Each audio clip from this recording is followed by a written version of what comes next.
So guys, magandang araw nga pala sa inyo lahat guys. So ngayon guys, paano natin malalaman kung professional o non-professional yung ating driver license? So guys, ito, may tuturo ako sa inyo. Basic tutorial lang. Wala na tayong intro guys, for the go na agad.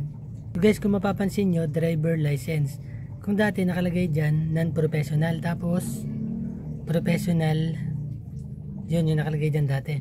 Ngayon, driver license na lang. Tapos guys, pansin nyo dito sa DL code. Kung dati 1, 2, 3, ngayon A, tapos A1.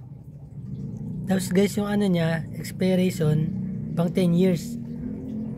So guys, pag pang 10 years, wala kang huli nun. Pero pag may huli ka, pang 5 years lang yata ang makukuha mong lisensya. So guys, dito nyo nga pala malalaman sa likod, babaligtarin nyo lang siya. Shen, hindi siya nakita guys. Dito nyo lang siya makikita sa bandang kanan. So yan guys, dito siya makikita. Pag PL, Professional Driver License.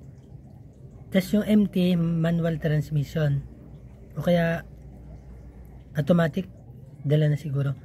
Tapos pag non-professional naman, NP yung nakalagay.